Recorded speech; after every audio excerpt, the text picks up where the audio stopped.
Waqt intervista ma' sit Love Malta, il-kap nazzjonalista Bernard Grech kien skorret fl-ammont ta' nies li tlaqbu kontra l-coronavirus sal-aħħar tax-xahar li għadda. Wara li d-deputat tiegħu Maria De Guara inqabdet ma tafx kemm ir-rata ta' tilqim f'pajjiżna, Bernard Grech qal li sal-aħħar ta' Jannar tlaqmu biss 12,000 persuna. Illum fl-immaniġjar hija evidenti għal darb'oħra sirna nafu li f'Jannar ġew amministrati 23,000 doża ta' tilqima tal-vaċċin tal-Covid. Iġifieri għandna sitwazzjoni fejn 12,000 ruħ ħadu l-vaċċin. Dak li qal Bernard Grech mhux minnu, anke skont ċifri uffiċjali maħruġa mill-Ministeru għas-Saħħa, hekk kif sal-aħħar ta' Jannar ingħataw aktar minn 27,000 doża, bi kważi 4,000 minnhom kienu tat-tieni doża. Dan ifisser li allura skont iċ-ċifru uffiċjali sal-aħħar ta' Jannar tlaqmu qrib l-24,000 persuna, id-doppju ta' dak li qal il-kap tal-Oppożizzjoni.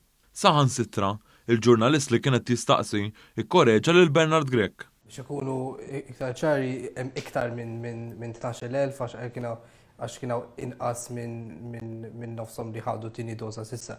Meta Bernard Grech kien mistoqsi dwar kemm jagħti punteġġ dwar il-ħidma tal-Gvern waqt il-pandemija, huwa għalhekk. Jew kelli nagħti skor nagħti 6 ħalli nkun daqsxejn ħanin. Il-kap nazzjonalista għal dan meta l-ġimgħa li għaddiet ħareġ studju minn istitut fl-Awstralja li anke rrappurtat fit-Times fejn pajjiżna ġie klassifikat bħala 14-il pajjiż fid-dinja fl-amministrar tal-pandemija.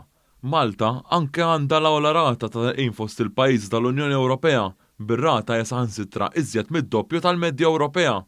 Imbagħad meta kien mistoqsi dwar kemm jagħti punti lill-kumitat tiegħu tal-Covid, Bernard Grech reħa jdeh, anke jekk dan il-kumitat kien qal li l-vaċċin mhux is-soluzzjoni. Skott minn 1 sa 10 għax-xogħol li jagħmel il-COVID Action Team tal-PN. Mela, il-COVID Action Team tal-PN jien naħseb illi 7.5, 8. Fl-intervista ġiet diskussa wkoll il-kwistjoni tal-istazzjonijiet politiċi.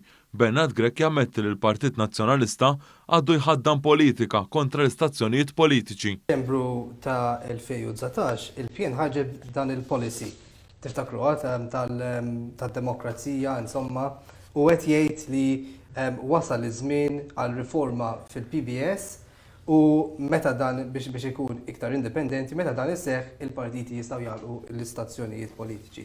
Dan il-policy għadu fis-seħħ l-ewwel. Mela, l-ħaġa għadu fis-seħħ għax ma biddinniex. Waqt l-istess intervista, Bernard Grech qal jekk il-Partit Nazzjonalista jkun fil-Gvern iġib ix-xandir kif kien fi żmien Lawrence Gonzi. Kull il-Partit Nazzjonalista jekk ikun fil-Gvern se jkun qiegħed jagħmel ħiltu kollha biex iġib ix-xandir nazzjonali lura lejn in-normalità kif kien qabel 2013.